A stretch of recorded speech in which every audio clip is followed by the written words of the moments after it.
тамошобинони азиз, чун ҳамешагӣ барномаи навбатӣ дар вақти таътил аст ва имрӯз бошад мо ба ноҳияи Варзоб омадем то бубинем ки хонандагон истироҳати худро дар истироҳатгоҳи Файзи Истиқлол чӣ гуна сипарӣ карда истодаанд.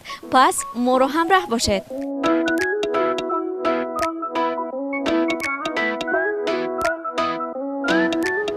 истироҳатгоҳҳо бо мақсади фароҳам овардани шароити мусоид дар давраи таътили тобистона барои беҳдошти саломатӣ ва барқарорсозии ҷисмониву равонии кӯдакон, инчунин мусоидат намудан дар инкишофи зеҳниву ақлонӣ, баланд бардоштани завқи зебоипарастӣ, тарбияи фарҳангиву маърифатӣ ва варзишии кӯдакону наврасон ташкил карда шудааст. қайд кардан ба маврид аст ки дар истироҳатгоҳи Файзи Истиқлол 12 даста буда дар ҳар як даста 20-25 нафар хонанда мебошад ки дар умум ба 365 нафар баробар аст.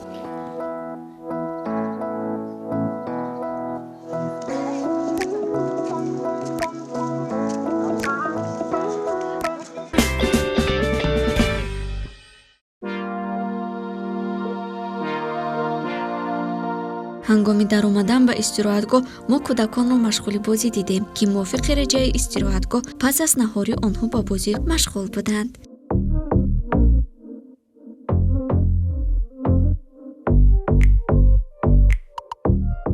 имрӯзҳо бозии футбол бозии рақами 1 дар тамоми ҷаҳон маҳсуб ёфта, ин намуди бозӣ дар ҳазорҳо майдонҳои варзишӣ гузаронида мешавад.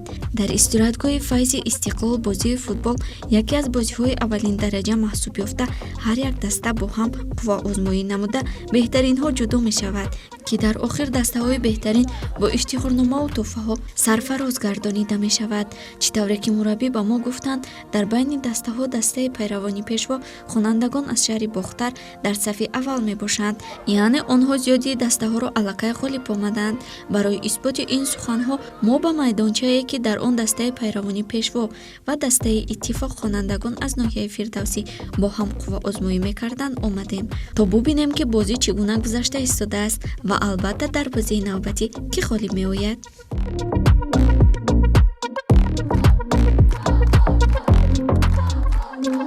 бинандагони азиз, айни замон мо дар майдончаи варзишӣ қарор дорем ки дар он ду даста, дастаи пайравони пешво ва дастаи иттифоқ ба ҳам қувваозмоӣ доранд ва чӣ тавре ки мо шоҳид шудем, дастаи пайравони пешво бар ҳисоби 10-0 дастаи иттифоқро ғолиб омаданд.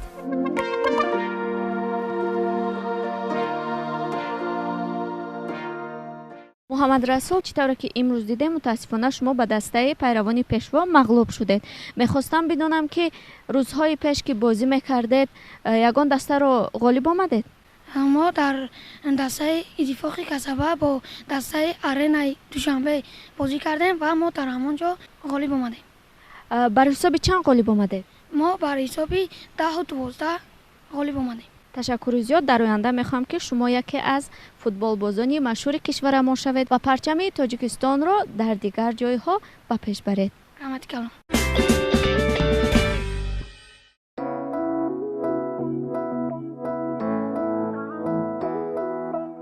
теннис яке аз намудҳои маъмули варзиш аст ки онро дар ҳама синну сол бозӣ мекунанд. теннис ба инкишофи ҷисмонӣ, беҳтар гардидани саломатӣ таъсири мусбат расонида, баъзе ашхос онро як намуди бозӣ барои рафъи хастагӣ меҳисобанд. инҷо дӯстдорони бозии тенниси рӯи мизӣ аз ҳисоби хонандагон хеле зиёд буданд ки ҳар як нафар бо рақиби худ бо шавқу рағбати хоса бозӣ мекард.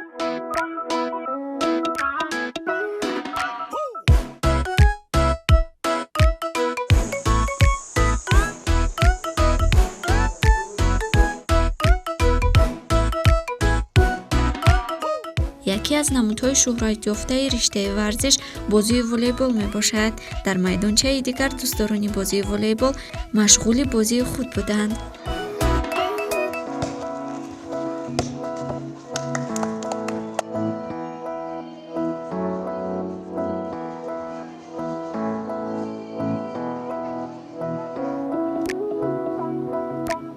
инҷо мо ба якчанд нафар хонандагоне ки дар олимпиадаҳои ҷумҳуриявӣ сазовори ҷойҳои намоён буданд ҳамсуҳбат шудем. ман дар тӯли соли таҳсил дар бархе аз олимпиадаҳои фаннӣ ва озмунҳои байналмилалӣ иштирок варзидам. аз ҷумла иштирокчии олимпиадаҳои фаннӣ ва озмунҳои байналмилалӣ аз фанни алгебра мебошам.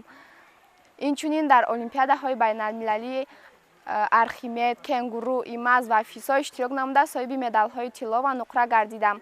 имсол мехоҳам дар озмуни фуруғи субҳи доноӣ аз рӯи номинатсияи эҷоди назм иштирок кунам. таътили худро мо имсол дар истироҳатгоҳи Файзи Истиқлол гузаронидем ва ба шароитҳои бисёр ҳам мусоид бархурдор будем, зеро мо сари вақт бо хӯроки гарм таъмин мешудем ва инчунин дар вақтҳои муайян ба оббозӣ, чорабиниҳои варзишию фарҳангӣ машғул мешудем. Дар вақтҳои холигӣ бошад ба китобхонӣ ва рассомӣ машғул мешудем.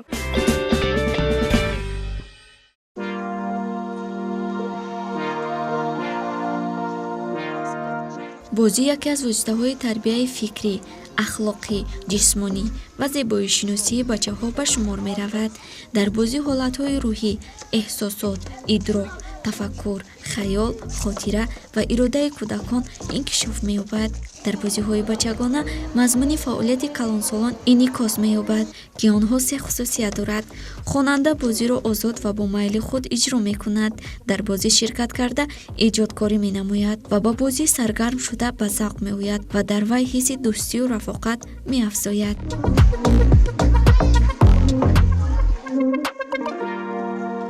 варзиши фикрии шашка ва шоҳмот ки бо тамрини зеҳнӣ иртибот мегардад, қабл аз ҳама андешамандиро дар ботини инсон тавлиду тақвият медиҳад. андешамандӣ тезии ҳуш ва дарки маонии фалсафӣ аст. ҳангоми бозии шоҳмот қабл аз ҳама зеҳн дар ҳаракат мешавад ва фикр ба кор меояд. фикр ва андешидан меҳвари кори бозингарони шоҳмот аст.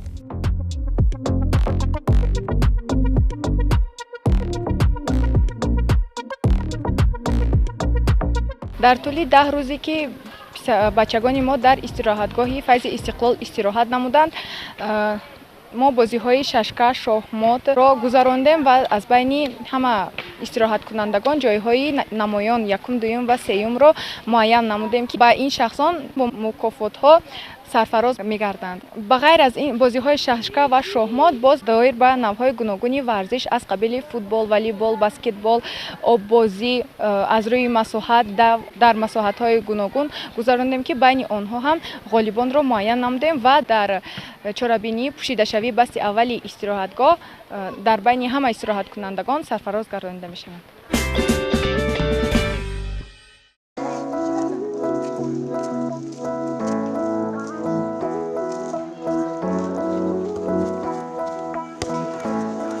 дар баробари хонандагон аз вилояти хатлон ва аз муассисаҳои ноҳияи Фирдавсӣ инҷо 30 нафар таълимгирандагони интернати ношунавоён ва деркаршудаи ноҳияи Рӯдакӣ ҳам ҳузур доштанд, ки онҳо ҳам мисли дигар дӯстроякон ба бозиҳои гуногун машғул буданд.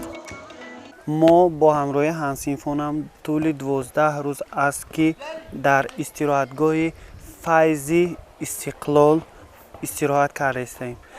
мо аз мактаб интернати ҷумҳуриявии кӯдакони шунавоишуносус ва деркаршудаи ноҳияи Рӯдакӣ ҳастем. мо бо дӯстони нав ошно шудем ва мо 4 маротиба ба ошхона даромада хӯрок мехӯрем. бозиҳои шавқовар, яъне шиноварӣ, волейбол, футбол ва ғайраҳоро мо дар ин ҷо бозӣ мекунем. ба ман бисёртар бозии футбол маъқул аст. мо ба иттифоқи касабаи ҷумҳурӣ ташаккур мегӯем ки ба мо инчунин шароитҳоро муҳайё намудааст. як ҷаҳон ташаккур.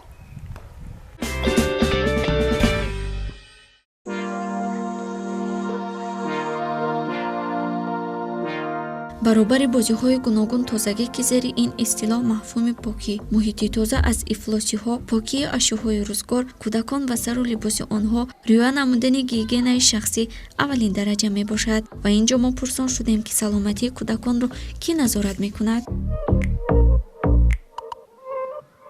дар ҳамин тӯли 10 рӯз ягон бемории ҷиддӣ дида нашудааст. масъалаи тозагиш таҳти назорат аст.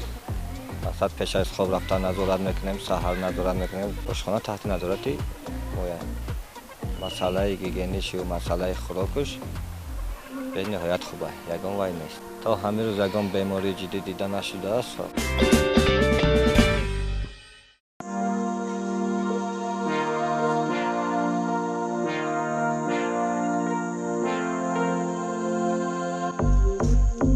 расмкашӣ санъати тасвирӣ аст ки завқи эстетикии бачагонро бедор намуда шавқи онҳоро ба санъати бадеӣ меафзояд. машғулиятҳои расмкашӣ бо ҳаёт ва фаъолияти амалии хонандагон алоқаманд карда мешавад. аз ин ҷост ки дар истироҳатгоҳи файзи истиқлол озмуни расомон байни дӯстдорони соҳаи расомӣ гузаронида шуд ва расмҳои беҳтар дар саҳни майдонча овезон буд.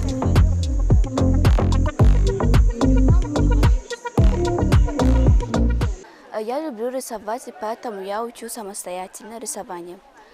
Я пришла в этот лагерь Файзи Истиклол, чтобы нарисовать свои рисунки, природу, которая здесь находится. Я рисовала свои рисунки, изображая этот лагерь Файзи Истиклол. Я советую вам прийти сюда здесь и укрепить свое здоровье. Здесь природа красивая, очень красивая. Много деревьев, много счастливых моментов, много приключений. Я советую вам прийти сюда и наслаждаться и укрепить свое здоровье. Я нарисовала закат, я люблю природные изображения. Меня это успокаивает, и я наслаждаюсь своими рисунками. мо кӯдакону наврасон тӯли 12 рӯз мешавад ки дар ин макони зебо истироҳат намуда истодаем ва дар тӯли ин рӯзҳо мо ба машғулиятҳои гуногун ба мисли расмкашӣ, обозӣ, аппликатсия, китобхонӣ ва ғайраҳо машғул шудаем. дар ин расме ки мебинед бачаҳо ба обозӣ машғуланд ва дар бари онҳо бошад духтарон ба бозии бандпарак машғуланд. дар ин расме ки мебинед расми ғуруби офтоб тасвир ёфта аст ва дар бараш бошад як хирсак тасвир карда шудааст ки вай ба ҷои одам омадааст ва дар қалби ин одам шавқу ҳаваси китобхонӣ ва дониш ҷой гирифтааст.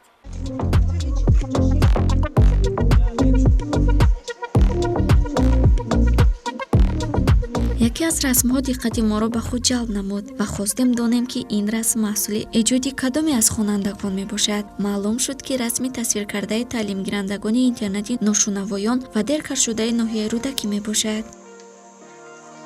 тӯли чанд рӯз ман дар инҷо дар истироҳатгоҳи Файзи Истиқлол истироҳат намудам.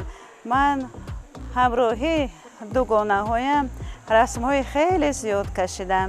чизеро ки мо дар инҷо дидем бо чашмони худамон ман ҳамаи онро дар инҷо тасвир намудам.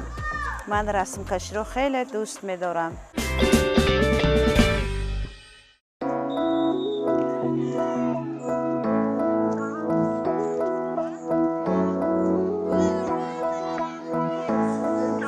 шиноварӣ чун дигар намудҳои варзиш аз қадим воситаи баланд бардоштани саломатӣ ва оботоби бадан ба шумор меравад. шиноварӣ миёни мардуми тоҷик ҳамчун ҳунар, санъати варзишӣ, маҳорати мардонагӣ, ҷасорат ва чолокӣ машҳур аст. албатта вақте ки шиноварӣ ба қатори бозиҳои миллӣ шомил шуд, бояд ки мардуми тоҷик дар баробари савод омӯхтан шиновариро ба фарзандонашон омӯзонанд.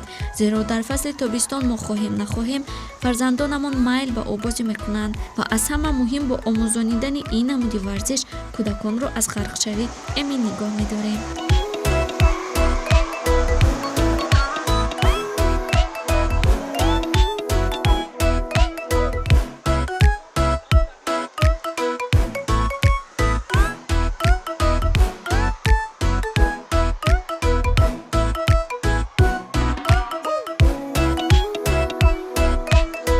дар истироҳатгоҳи Файзи Истиқлол тӯли як ҳафта шудааст ки дам истироҳат карда истодаем. ман хеле хуб шиновариро дӯст медорам ва ба ин кор машғулам. мо ҳар рӯз ҳамин соатҳои 10-11 ба обозӣ омада ҳар гуна шиновариҳоро шиноварӣ мекунем.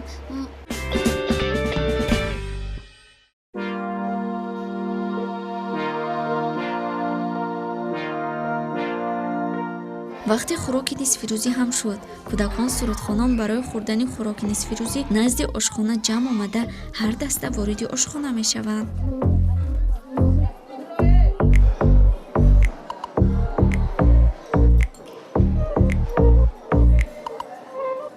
дар ошхонаи мо 4 маротиба кӯдаконро бо хӯрок таъмин менамоем. ин сар мешавад аз хӯроки пагоҳи рӯзӣ ки то 1-1.5 соат давом дорад برای که شماره خوانندگان ما خیلی هستند.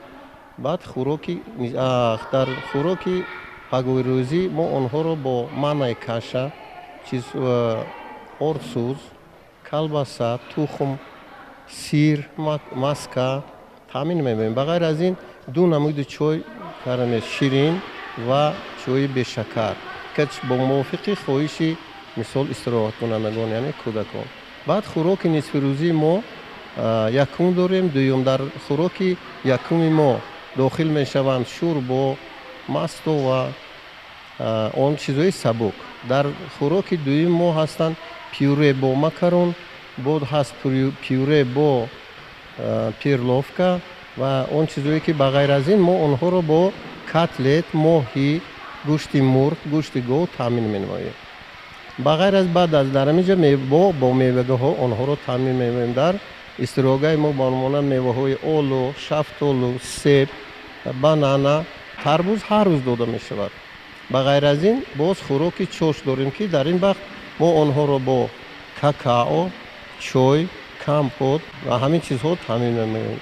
بعد خوراک شام، در خوراک شام ما حرکت می‌نماییم که خوراکی‌های سرغذایی پزیم که در دوام شب کودکان گرسنه نمانند. اگر هستند کودکایی که مراجعت می‌کنند ما آنها را با سر وقت با خوراک و چای تامین می‌کنیم. بغیر از این در درآمدگاه آشخانه ما آبی جوشانده شده، خنک کرده شده مانده شده است که آنها وقتی که تشنه میمانند از این آب می نوشند. ما بسیار با خوانندگان جمعیت‌ها گذرانده درباره نوشیدن آب خنک، آب غشت صحبت‌های بسیار می‌گذرانیم و بسیار مربی‌ها را تاکید می‌کنیم که با همه چیز خوراکی و نوشیدنی‌ها همیشه با آشخانه مراجعت نمایند.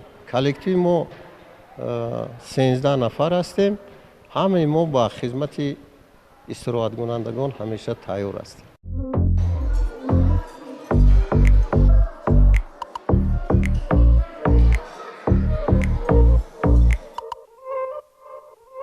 بعد خوراک نصف روزی هر دسته به اتاق خواب خود می رود و موافق رجا از ساعت 2 تا 4 آنها استراحت می کنند. بعد ساعت 4 آنها به کتابخانه مشغول می شوند یا می توانند به کتابخانه در آمده کتاب های دلخواه خود را دسترس نمایند. شهاب‌الدین با ما گفتند که شما یکی از اعضای فعال انامین کتابخانه می باشید. آیا این درست است؟ بله این درست است و من در مابین این کتاب ها یک اینکه از کتاب های افسانه ها نخودک با نامش هست همان رو میخونم. یعنی انامین کتاب افسانه نخودک رو خواندید. با شما پسند آمد؟ بله افسانه‌اش خیلی جالب بود. یک کمپیر گریه میکند آبی دیده میریزاند تا آنکه یک پسر بیارد به دنیا. با او نورسفید همدردی میکند و میگوید یک سیب رو بخور و یک پره‌ایش رو بر شوهرت بیده. او از بامزگی سیب هر پاره را خودش میخورد و یک پسر خورده به دنیا میآید که نامش را نخودک میماند. شهاب‌الدین در برابر انامین کتاب افسانه نخودک باز چگونه کتاب‌ها را در کتابخانه مطالعه کردید؟ جشن وطن و خیلی از کتاب‌های افسانه و دیگر خیال‌ها را ایجاد کردم. خیلی خوب. شما ماست در انامین استراحتگاه به کتابخانه مشغول شدید یا اینکه در خانه هم کتاب میخونید؟ بعضی وقت در خانه و مکتب میخواندم و وقتی اینجا فهمیدم کتابخانه است دائما به همینجا می اومدم. یعنی زیادتر وقت خود را در انامینجا در کتابخانه سپری مینمایید؟ بله. از کتابخانه کتاب گرفتم در نزد گروه همون میخونم. خیلی خوب. تشکر زیاد. با شما در آینده برار میخوایم و میخوایم که کتاب‌های زیاد را خوانده و در آزمون‌های گوناگون اشتراک نمایید. رحمت.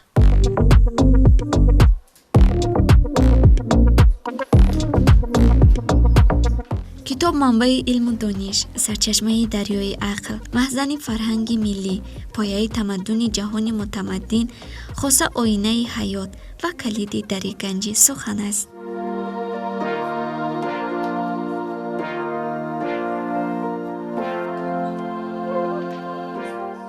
227 نفر خواهشمندان آمده کتاب‌های دلخواهشان را گرفته مطالعه می‌کنند. بیشتر کتاب‌های مکتبی کهنه صدرالدین عینی، یتیمان، марги судхӯрро гирифта бештар китобҳои бадеиро мутолиа мекунанд. Хоҳишмандон метавонанд ки омада китобҳои дилхоҳи худро гирифта мутолиа кунанд. Аз соати 7 саҳар то 10 шаб фаъолият мекунанд. бале, ҳам метавонанд гирифта инҷо хонанд, ҳам метавонанд гирифта бурда дар гурӯҳҳояшон хонанд ва омада супоранд. ҳастанд нафароне ки 6-7 китоб гирифта мутолиа карданд ва имрӯз мо онҳоро ҷобаҷо карда китобхони беҳтаринро ба ифтихорнома сарфароз мекунем.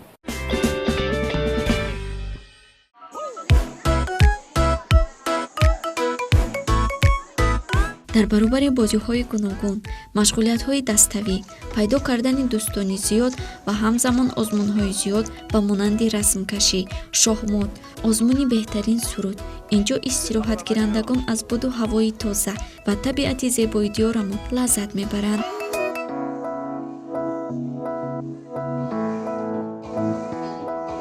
инҷо барномаи навбатӣ дар вақти таътил ба анҷом мерасад, вале боз ҳам рӯзҳои хубу хотирмон ва бозиҳои шавқовар ин дустураконро интизор аст.